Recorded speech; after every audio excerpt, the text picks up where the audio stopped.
Hello and very good morning to all my dear students. Dear students, आपण पाहत आहे 12वीचं केमिस्ट्री.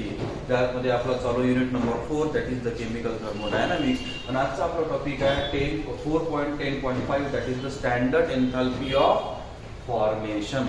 आता स्टँडर्ड एन्थॅल्पी ऑफ फॉर्मेशन म्हणजे काय? आपण स्टँडर्ड म्हणजे याचा अर्थ पाहिला होता. स्टँडर्ड म्हणजे असा की जी गोष्ट ऐकून घ्या बरोबर 1 बार प्रेशरमध्ये आणि 25 डिग्री सेल्सिअसवर ज्या स्टेटमध्ये राहील तिथं स्टँडर्ड स्टेट सांगतो. सपोज आपण हायड्रोजन गॅस घेतला. हायड्रोजन गॅस हा 25 डिग्री सेल्सिअसवर आणि 1 बार प्रेशरवर हा गॅस फॉर्ममध्ये राहतो. हे त्याचं स्टँडर्ड स्टेट समजून घ्या. जसं ऑक्सिजन गॅस हा 25 डिग्री सेल्सिअसवर आणि 1 बार प्रेशरवर या कंडिशन्समध्ये गॅस फॉर्ममध्ये राहतो. तिथं स्टँडर्ड स्टेट्स हे समजून घ्यायची गोष्ट आहे. आणि म्हणून मी तुम्हाला सांगून ठेवतो, मग कोणताही लिक्विड असो, सॉलिड असो, गॅस असो, तो 1 बार प्रेशर आणि 25 डिग्री सेल्सिअस म्हणजेच 298 केल्विन या कंडिशनमध्ये ज्या स्टेटमध्ये तो नॉर्मली राहील ती त्याची स्टँडर्ड स्टेट्स आहे. ठीक आहे. एन्थॅल्पी म्हणजे हीट म्हणजे एनर्जी. आणि फॉर्मेशन म्हणजे काय? एखादी गोष्ट बनण्याची क्रिया. एखादी गोष्ट बनणे म्हणजे फॉर्मेशन. आपण याला म्हणू डेल्टा फॉर द फॉर्मेशन, इथं एन्थॅल्पी हे त्याचं notation. That is the standard enthalpy of formation असं म्हणतात त्याला. ठीक आहे, हे महत्वाचं. आता बघा रे याची डेफिनेशन काय? स्टँडर्ड एन्थॅल्पी ऑफ फॉर्मेशन म्हणजे एन्थॅल्पी change that अकंपनाइज when एन्थॅल्पी change that अकंपनाइज म्हणजे चाशी संबंधित. कशाशी? एखादी रिएक्शन असेल, एखादी गोष्ट असेल तयार व्हायची. Reaction in which 1 mole of a pure compound in its standard state. हे महत्वाची गोष्ट आहे. 1 mole of a pure compound. हे बघा रे, जेव्हा तुम्ही परीक्षेमध्ये जाता ना तेव्हा 1 मोल जर शब्द नसला तुमचा तर मार्क देत नाही आम्ही. स्टँडर्ड स्टेट मध्ये लिहिलेला असेल तर मार्क देत नाही आम्ही. आणि याच्यामध्ये एन्थॅल्पी चेंज हा शब्द महत्वाचा आहे. हे तुम्ही लक्षात ठेवा. आपल्या मताला काहीतरी शॉर्ट करू नका. तर एन्थॅल्पी change that अकंपनाइज a reaction when or the which 1 mole of a pure compound in its standard state is formed from its element in their standard state. याचा सरळ अर्थ असा की एखादा जर का कंपाऊंड बनून राहिला तो फॉर्मच होऊन राहिला, तो जर स्टँडर्ड स्टेट मध्ये ज्या स्टेट मध्ये राहील ते स्टेट अलग. तो कंपाऊंड बनण्यासाठी एलिमेंट्स रिॲक्ट होणारच आहे. ते एलिमेंट सुद्धा त्याच्या स्टँडर्ड स्टेट मध्येच पाहिजे. म्हणजे जेव्हा 2 एलिमेंट कंबाईन होऊन एखादा कंपाऊंड जर बनून राहिला असेल, स्टँडर्ड स्टेट मध्ये जे काही त्याची एलिमेंटची स्टेट असेल, ते कंपाऊंडचे स्टेट असेल, ते व्हॉट एव्हर, तर अशा कंडिशनला जी एनर्जी चेंज होऊन राहिली, एन्थॅल्पी चेंज होऊन राहिली, मग वेदर इट एक्झोथर्मिक और एंडोथर्मिक, शक्यतो ती एक्झोथर्मिकच राहील शक्यतो. तर अशा कंडिशन मध्ये 1 मोल म्हणजे अमाऊंट. आता डबल सांगतो, जर एखादा कंपाऊंड किती अमाऊंट ना 1 मोल जर एखादा कंपाऊंड फॉर्म होऊन राहिला, त्याला फॉर्म करण्यासाठी एलिमेंट लागत. ते एलिमेंट सुद्धा त्याच्या स्टँडर्ड स्टेट मध्येच पाहिजे. जेव्हा 2 एलिमेंट और 2 पेक्षा जास्त पकडा की आपण 2 पकडू, 2 एलिमेंट त्यांच्या स्टँडर्ड स्टेट मध्ये एकमेकाशी रिॲक्ट होऊन एखादा कंपाऊंड बनून राहिला, तिथं जे एनर्जी चेंज होऊन राहिली आहे आणि ते किती अमाऊंट मध्ये आहे? 1 मोल अमाऊंट मध्ये, त्याला म्हणतो आपण एन्थॅल्पी ऑफ फॉर्मेशन. मी एक्झाम्पल घेतो, तुमच्या लक्षात येईल. जसं एक्झाम्पल आपण पाहू, फॉर्मेशन ऑफ वॉटर हे सगळ्याच माहित आहे. जसं H2 हा गॅस आहे रे. आता H2 हा गॅस 1 बार प्रेशर आणि 25 डिग्रीवर गॅस राहतो. हे त्याची स्टँडर्ड स्टेट आहे. पण तुम्हाला हे मेन्शन करणं आहे त्याची प्लस हाफ O2. आता हाफ O2 म्हणजे ऑक्सिजनला घेतलं अर्ध तोडलं असं नाही होत. हे बघा रे, हे जे बोर्ड लिहिलं जाते ना, सगळे रिएक्शन हायपोथेटिकल कन्सेप्ट मध्ये असतात. ठीक आहे. ऑक्सिजन काय असतो तसं स्टँडर्ड स्टेट मध्ये गॅस. बघा रे, 2 हायड्रोजन आहे, 1 ऑक्सिजन आहे. आता हाफ म्हणजे काय होणार आहे? तो 2 असून 1 ऑक्सिजन, दुसरा ऑक्सिजन म्हणजे किती ऑक्सिजन? Single oxygen. पण सिंगल ऑक्सिजन लिहिता येत नाही, म्हणून अशा फॉर्म मध्ये लिहावं लागतं. ते का गॅस म्हणून ऍटॉमिक लिहिता येत नसतो. तर मग असं होईल ते H2O. आता H2 ची स्टेट काय आहे मला सांगा. पाणी 25 डिग्रीवर आणि 1 बार प्रेशरवर लिक्विड फॉर्म मध्ये आहे, हे Cl. आता standard enthalpy of formation of water is -286 किलोजूल्स. आता तुम्ही अजून दुसरे पुस्तक पहा तो थोड्याफार व्हॅल्यू मध्ये चेंज येते पण जास्त नाही. आता ह्या व्हॅल्यू पार्ट करायची गरज नाही, ठीक आहे. हे दिलेल्या राहतात पुस्तकात, वापरा कुठेही वापरा, दिलेलंच राहतं, हे कोणी पार्ट नसते करत. या रिॲक्शन असं लक्षात येते का जेव्हा 1 मोल वॉटर तयार होऊन लागलं, 1 मोलच आहे ना, आता काही नसते म्हणजे 1 असते, पण आपण 1 लिहित बसत नाही.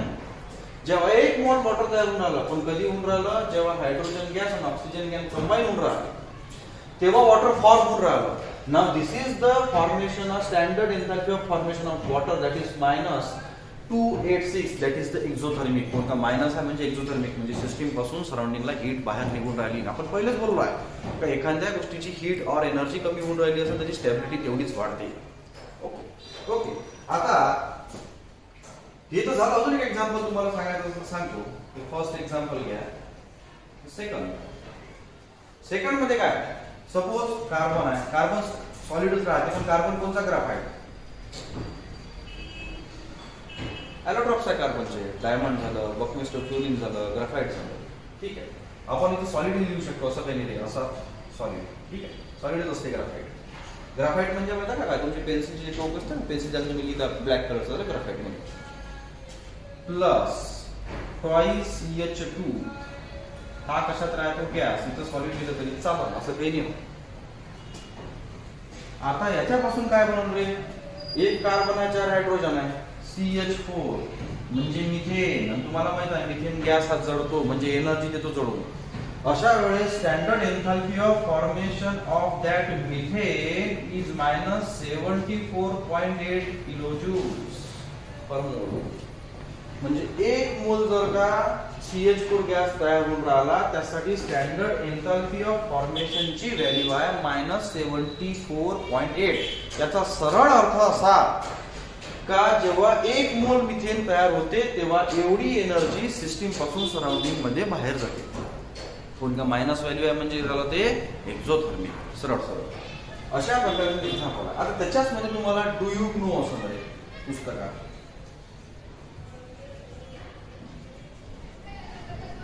डू यू नो म्हणजे तुम्हाला माहित आहे. याच्यामध्ये काय म्हटलंय डू यू नो मध्ये, तर तशी हे एक्झाम्पल आहे, एक रिॲक्शन दिलेली. आता असं खरंच कधी होत नसते लॅब मध्ये आपण एखादा कार्बन आणला, रे कार्बन 4 हायड्रोजन मिक्स केले, मिथेन गॅस बनला नाही, असं नाही होत. हे हायपोथेटिकल कन्सेप्ट आहे. म्हणजे एक प्रकारची एखाद्याची रचना आहे, डोक्याची कला आहे, बाबा असं होत असं, पण असं नक्कीच होते असं नाही राहत. हायड्रोजन घेतला, ऑक्सिजन मिक्स करून टाकला, झालं पाणी, असं नाही होत. मग ह्या ज्या व्हॅल्यूज आहे, ह्या व्हॅल्यू या हायपोथेटिकल रिॲक्शनचा आहे असं त्या डू यू नो मध्ये म्हटलेलं आहे. ठीक आहे की नाही. आम्ही जसं एक्झाम्पल की आपण असं पाहतो की वॉटर आहे, समजा HCl आपण घेतला, हायड्रोक्लोरिक ऍसिड, त्याचं डिसोसिएशन कसं होईल, H पॉझिटिव्ह आणि Cl निगेटिव्ह. मग आता H पॉझिटिव्ह Cl निगेटिव्ह आपण असं लिहत राहतो. आणि आपण म्हणतो का एखादा जर बेस असेल NaOH, त्यातला हा OH निगेटिव्ह याला घेऊन जाईल, तसा हायड्रोजन चालला प्लस आणि ऑक्सिजन मायनस आला, आणि हे आपल्याला डोळ्यात दिसणार थोडी आहे.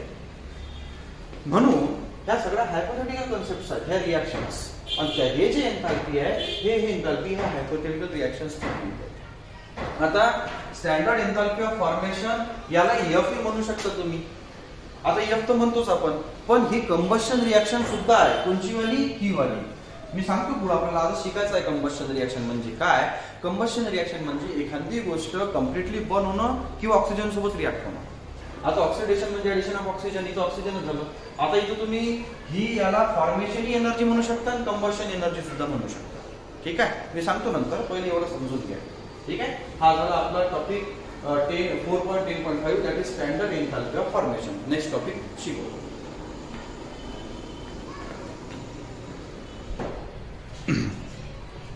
आता बघू रे second part, that is the 4.10.6, that is the standard enthalpy of a reaction from standard enthalpies of a formation. याचा मराठी आणि सिंपल असा अर्थ की एन्थाल्पी ऑफ रिॲक्शन तुम्ही काढू शकता एन्थाल्पी ऑफ फॉर्मेशन वरून. म्हणजे एखाद्या रिॲक्शनची कंप्लीट एनर्जी तुम्ही काढू शकता कशावरून, तर त्या रिॲक्शनच्या रिॲक्टंट आणि प्रोडक्टच्या फॉर्मेशनच्या एनर्जीवरून. बघा कसं काय करायचं आपण नक्की इथं. Standard enthalpy of reaction from standard enthalpy of formation. म्हणजे standard enthalpy of reaction. Standard शब्द महत्वाचा आहे बेटा. मी बघाशी बोललो स्टँडर्ड म्हणजे काय. स्टँडर्ड एन्थाल्पी ऑफ रिॲक्शन, एखाद्या रिॲक्शनची एन्थाल्पी तुम्ही काढू शकता स्टँडर्ड एन्थाल्पी ऑफ फॉर्मेशन. ठीक आहे, मी एक्झाम्पल घेतो तुमच्या लक्षात येते, पण त्याच्या आधी काही पॉईंट समजून घ्या. बघा रे, पहिला पॉईंट असा, standard enthalpy of formation of elements are zero. म्हणजे एखादा एलिमेंट जर फॉर्म होऊन राहिला ह्या जगात म्हणा, ह्या युनिव्हर्स मध्ये म्हणा, तर त्याची स्टँडर्ड एन्थाल्पी ऑफ फॉर्मेशन, तो फॉर्म होत असताना त्याची एनर्जी झिरो राहते, असं समजून घ्यायचं. दुसरं असं आहे, एलिमेंट म्हटलं मी, एलिमेंट जसं हायड्रोजन गॅस झाला, ऑक्सिजन गॅस झाला, हे समजून घ्या. वॉटर नाही म्हटलं मी, ठीक आहे. जसं सोडियम झाला, आलं लक्षात, जसं क्लोरीन गॅस झाला, हे असं. ठीक आहे, don't get confuse.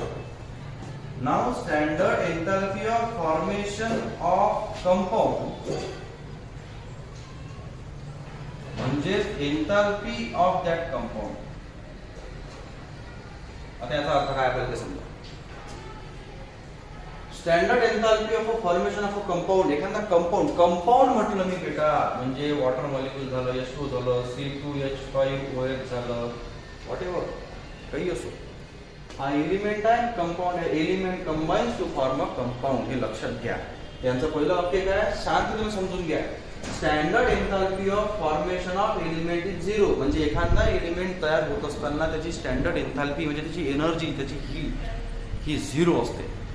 Second, standard enthalpy of formation of a compound. आता एखादा कंपाऊंड जर बनून आला, हेच त्याची एन्थाल्पी ऑफ अ कंपाऊंड आहे. म्हणजे त्या कंपाऊंड बनण्याची जी एनर्जी आहे तेच ते कंपाऊंडची एनर्जी आहे. ठीक आहे, ते दोन पॉइंट महत्वाचे आहेत. आता बघा रे, जसं एक्झाम्पल दिलेलं आहे त्यांनी, जसं A plus B gives rise to C plus D. ठीक आहे, यांचं काय म्हणणं आहे, एक रिॲक्शन आहे म्हणजे A plus B gives rise to C plus D. Small a, small b, small c आणि स्मॉल d हे गुणांक झाले, कोएफिशियंट्स. ओके, आता तुम्हाला काय काढायचं आहे, काय टास्क आहे, तुम्हाला एन्थाल्पी ऑफ अ रिॲक्शन काढायची आहे. पण एन्थाल्पी ऑफ अ रिॲक्शन कुठून निघू शकते, म्हणजे एन्थाल्पी ऑफ अ फॉर्मेशन. म्हणजे तुम्हाला एन्थाल्पी ऑफ अ फॉर्मेशन माहित पाहिजे, और दिलेला डाटा असतो. तुम्हाला एन्थाल्पी ऑफ अ फॉर्मेशनचा डाटा दिलेला राहील आणि त्यानुसार तुम्हाला एन्थाल्पी ऑफ अ रिॲक्शन काढावी लागेल. पण एन्थाल्पी ऑफ अ फॉर्मेशन वरून एन्थाल्पी ऑफ अ रिॲक्शन कशी निघते हे आता बघू आपण. ठीक आहे, हे एक्झाम्पल दिलेलं आहे, मानलं. चला बघा ना, आता काय म्हणते, standard enthalpy of a reaction काढायची आहे. कशावरून निघते standard enthalpy of a reaction, standard enthalpy of a formation वरून. मग आता standard enthalpy of a formation कसं बघा रे बेटा, हा झाला रिॲक्टंट आणि हा झाला रे प्रोडक्ट. बाणाच्या या साइडनं रिॲक्टंट आणि त्या साइडनं म्हणजे जिथे तो बाण लागू राहिला आहे तो झाला प्रोडक्ट. ओके, ही रिव्हर्सिबल रिॲक्शनची गोष्ट नाही, one single step reaction, one direction रिॲक्शनची गोष्ट आहे.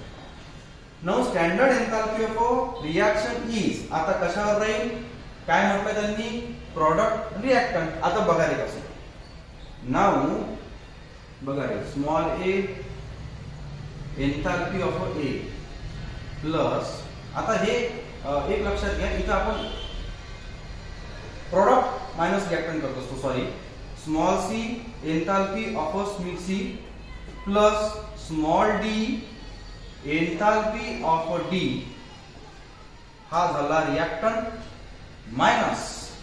म्हणजे काय करावं लागते म्हणते, स्टँडर्ड एन्थाल्पी ऑफ रिॲक्शन तुम्हाला कळायची असेल तर standard enthalpy of reactant product minus standard enthalpy of reactant हे मायनस करावं लागेल. हेन्स सेकंड याच्यामध्ये small a enthalpy of A plus small b enthalpy of B. आता आपण इथं काय पाहिलंय, डेल्टा HF व्हॅल्यू ही एन्थाल्पी स्टँडर्ड एन्थाल्पीची व्हॅल्यू एवढीच राहते. म्हणजे standard enthalpy of a formation of a reaction is equals to the enthalpy of the reaction or the compound. आपण कंपाऊंडची गोष्ट करत असेल तर डबल एक वेळा सांगतो बघा, आपल्याला काय करायचं आहे, एन्थाल्पी ऑफ अ रिएक्शन कळायची आहे. म्हणजेच काय करायचं आहे, रिएक्शनची एन्थाल्पी किती आहे, प्लस असं मायनस असं व्हॉटेवर. पण रिएक्शनची एन्थाल्पी स्टँडर्ड एन्थाल्पी रिएक्शनची काढण्यासाठी तुम्हाला त्याची स्टँडर्ड फॉर्मेशन माहित पाहिजे एन्थाल्पी. मग फॉर्मेशन एन्थाल्पी कशी निघेल, म्हणजे रिएक्शनची प्रॉडक्ट मायनस रिएक्टंट. म्हणजे प्रॉडक्टची स्टँडर्ड एन्थाल्पी फॉर्मेशनची काढायची आणि मायनस रिएक्टंटची काढ. म्हणजे प्रॉडक्टची स्टँडर्ड एन्थाल्पी फॉर्मेशन राहील मायनस रिएक्टंटची फॉर्मेशन ऑफ एन्थाल्पी राहील. ठीक आहे, आता बघू. मग आता जर का हे म्हणजे सारखंच आहे तर आपण असंही लिहू शकतो, हे नाव डेल्टा R0 इक्वल्स टू, आता बघा रे कसं, आता इथं काय C, ठीक आहे, standard enthalpy of a formation of a C plus कोण का हे दोन्ही इक्वल आहे ना, याच्या जरी लिहिलं तरी चालतं, सारखंच आहे, प्लस आता D चं कुठं आहे, हा small d, standard enthalpy of a formation of a D हा झाला प्रॉडक्ट मायनस काय करायचं आहे म्हणते, रिएक्टंट.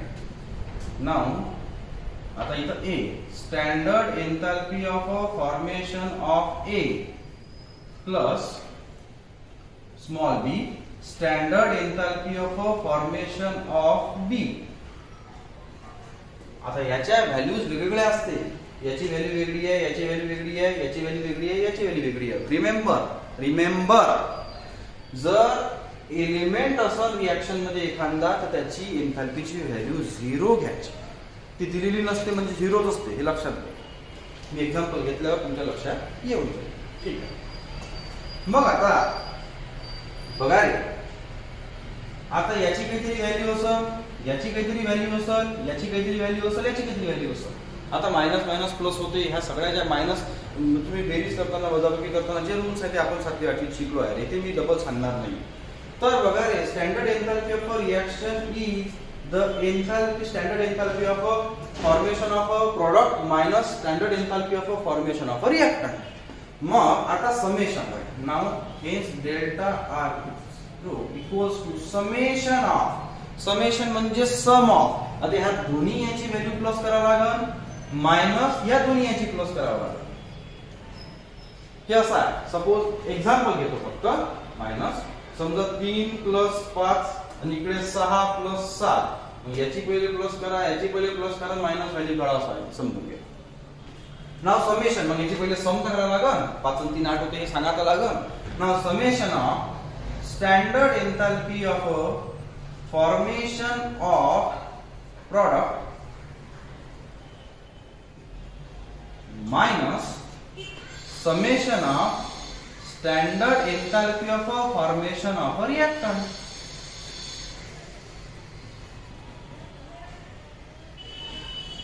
बघा रे काय अर्थाचं, एन्थाल्पी ऑफ रिएक्शन कळायची आहे तुम्हाला, तर standard enthalpy of formation of product याची जी की व्हॅल्यू येईल अशी minus standard enthalpy of formation of a reactant. Summation का बरं, सम करायचं आहे ना, ते आन्सर येऊन राहिलं समजा, ते सम करूनच येऊन राहिलं तुमचं, म्हणून समेशन असते.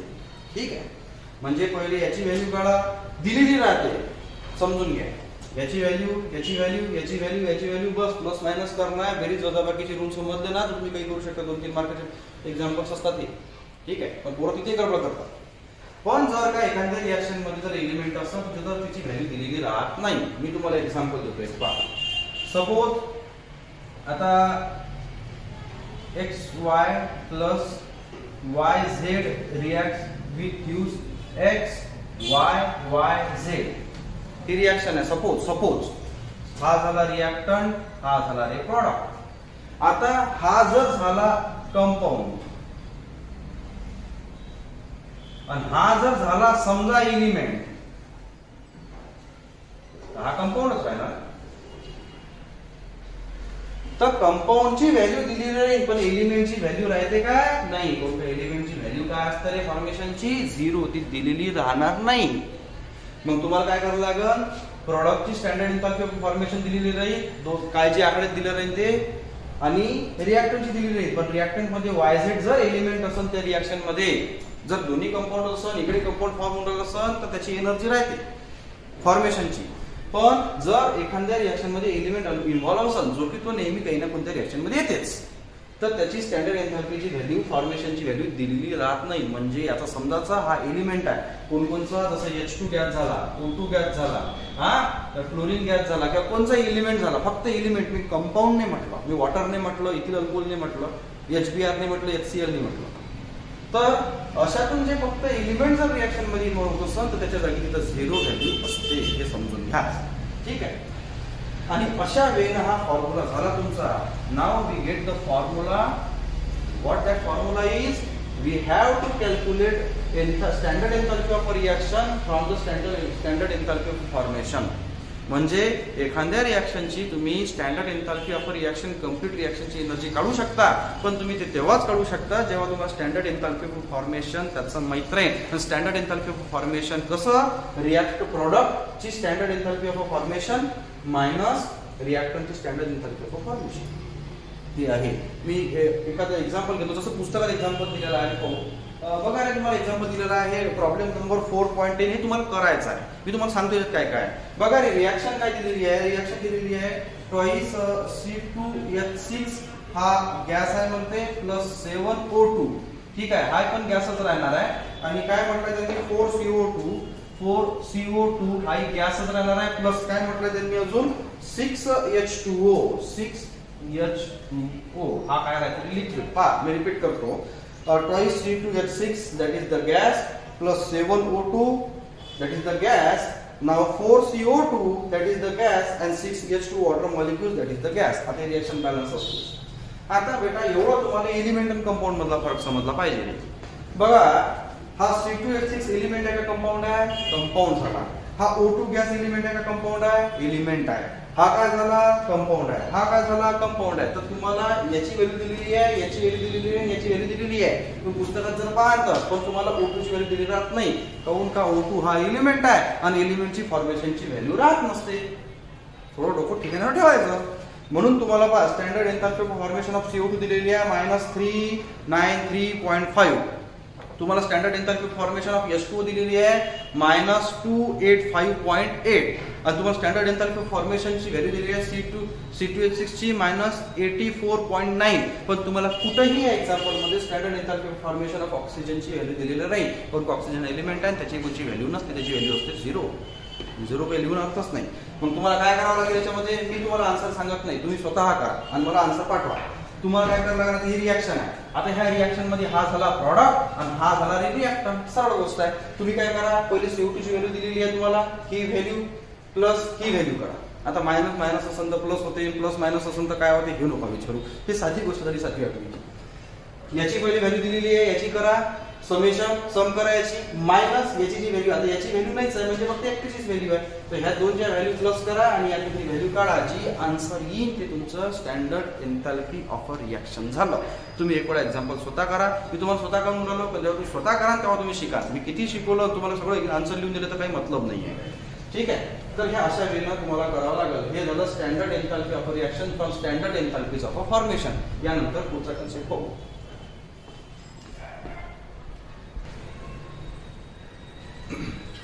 नाव आता बघू रे, standard enthalpy of a combustion that is 4.10.7.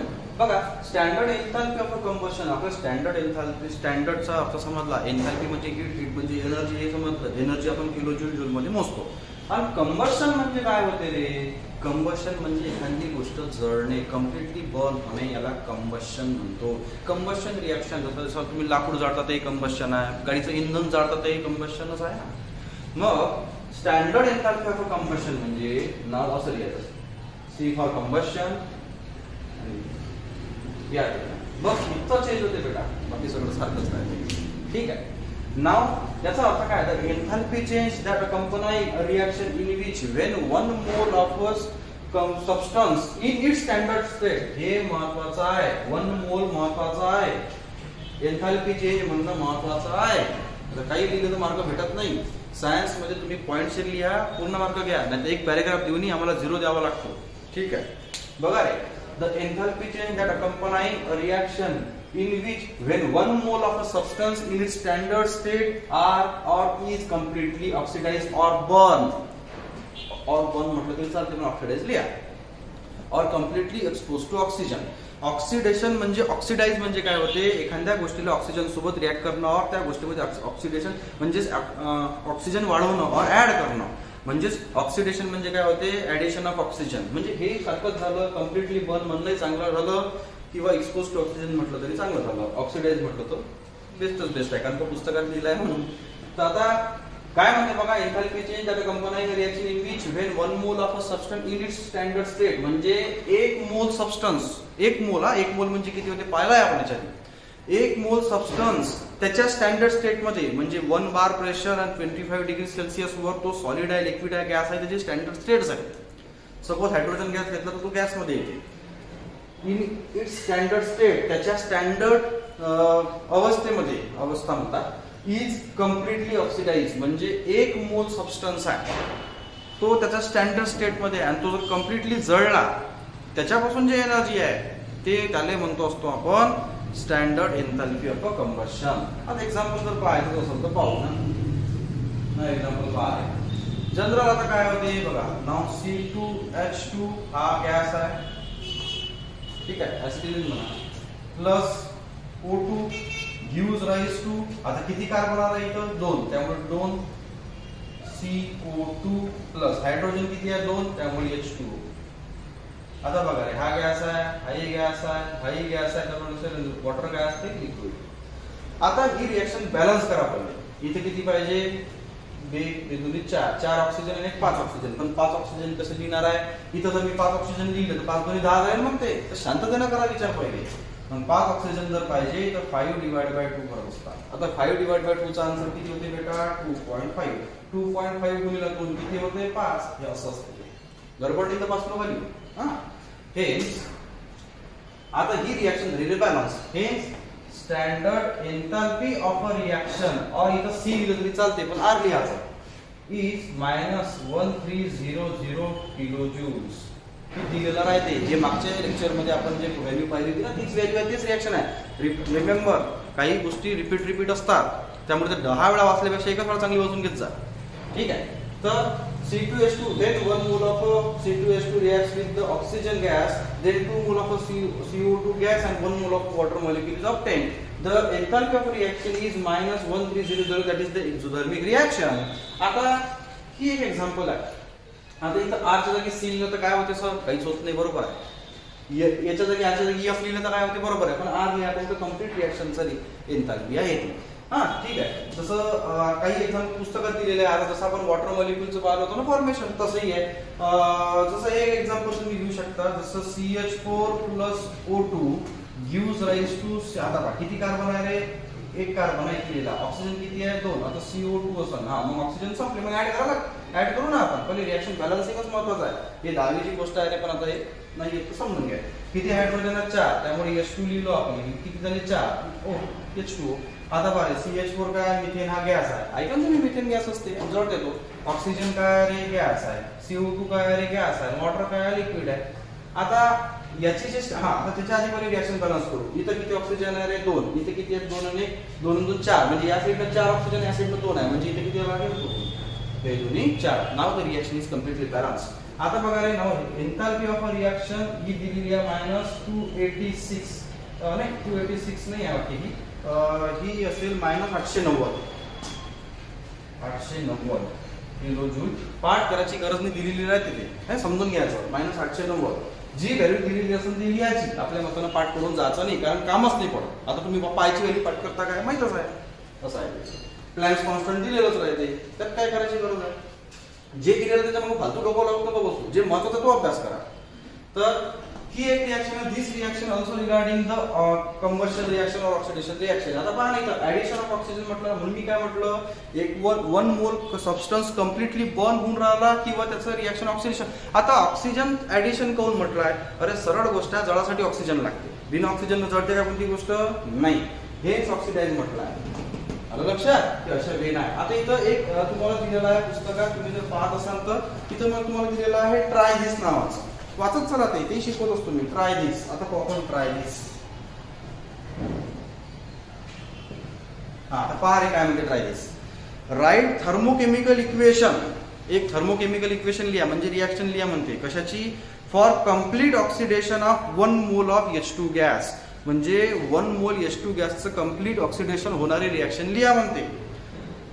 Standard enthalpy change of the reaction is 286 kilo joules. म्हणजे ते रिएक्शन जे तुम्ही लिहिणार आहे म्हणते त्याची स्टँडर्ड एन्थॅल्पी दिलेली आहे. म्हटलं तुम्हाला -286 किलो जूल्स.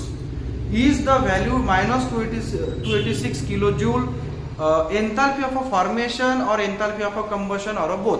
म्हणजे ती जी व्हॅल्यू आहे म्हणते. आता सांगतो मी, पहिले पाहून घ्या.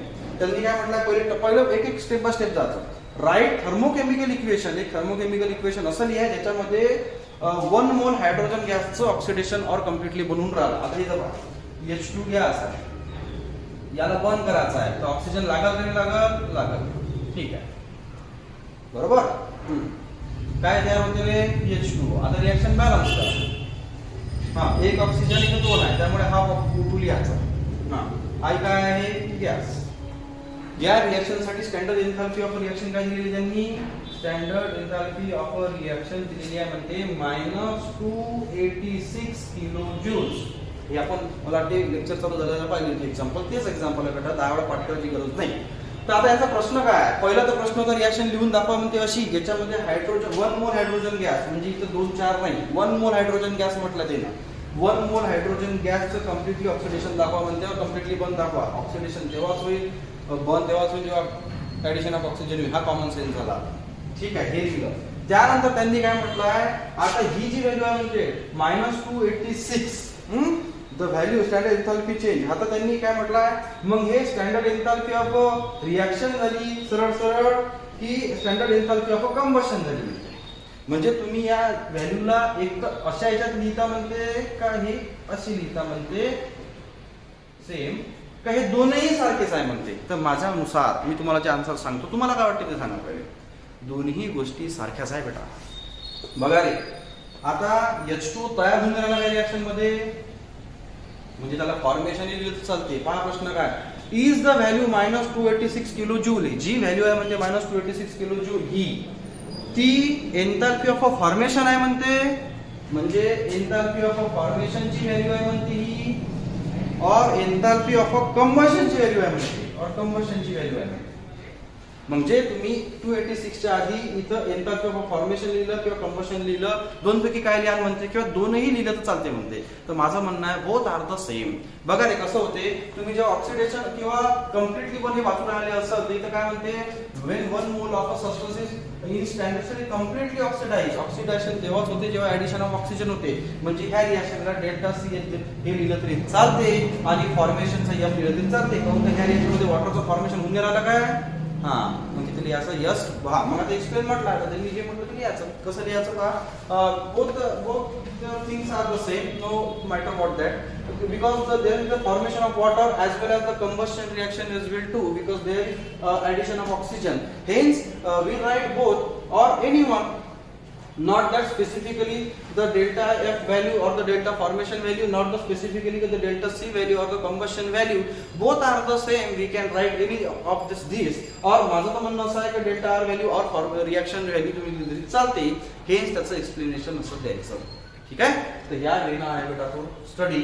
आता हे स्टँडर्ड एन्थॅल्पी ऑफ कंबशन. आता याच्यामध्ये अजून एक प्रॉब्लेम दिलेला आहे तुम्हाला. प्रॉब्लेम 4.11 प्रॉब्लेम हे 4.10 सारखंच आहे. रिमेंबर. आता याच्यामध्ये त्यांनी म्हटलं काय, हे तुम्ही एक वेळा वाचा. Estimate the standard. एस्टिमेट म्हणजे काळा म्हणते. Standard enthalpy of a combustion of CH4 gas. आता CH4 गॅसचं एन्थॅल्पी ऑफ अ कंबशन काढा. अरे डोक्यात टाका, एन्थॅल्पी ऑफ अ कंबशन म्हटलं कशाचं म्हटलंय, CH4 गॅसचं. तर सरळ त्याची ऑक्सिजन सोबत रिएक्शन लावत चला तुम्ही. हे होईल रिएक्शन दिलेली नाही आहे. तुम्ही आन्सर मध्ये पाहता पहिली रिएक्शन लिहायला लागते. रिएक्शन लिहिल्यानंतर पहिले मग काय करायचं, प्रोडक्टचं काढायचं, काय एन्थॅल्पी ऑफ फॉर्मेशन आणि रिएक्टंटचं काढायचं, जसं आपण याच्या आधीच्या याच्यात पाहिला. ठीक आहे. आणि त्यानंतर प्लस मायनस करून जे आन्सर येईल हे आहे. आता हे काऊन सांगितलं मी, कोणता आधीचं जे एक्झाम्पल आहे त्याच सारखं हे एक्झाम्पल आहे. 10 वेळा करू नका, एकसारखा फॉर्म्युला आहे. जर तुम्हाला स्टँडर्ड एन्थॅल्पी ऑफ रिॲक्शन काढायची असेल तर तुम्हाला standard enthalpy of a product minus standard enthalpy of a reactant म्हणजे फॉर्मेशन काढावं लागेल, त्याची व्हॅल्यू मायनस करून जे आन्सर येईल ते तुमचं एन्थॅल्पी ऑफ रिॲक्शन आहे. आता रिमेंबर त्याची व्हॅल्यू प्लस मायनस काही विषय नाही राहत. ठीक आहे, मायनस असेल तर ती एक्झोथर्मिक, प्लस असेल तर इंडोथर्मिक, पण एन्थॅल्पी ऑफ फॉर्मेशन शक्यतो काय राहते, निगेटिव्ह राहते. ठीक आहे, तर अशा वेळेला आता स्टडी होता बेटा. काही प्रश्न असेल तर विचारा, जे मी म्हटलं ते करून पहा आणि मला करून आन्सर कळवा. ठीक आहे, आजच्यासाठी एवढंच. थँक्यू.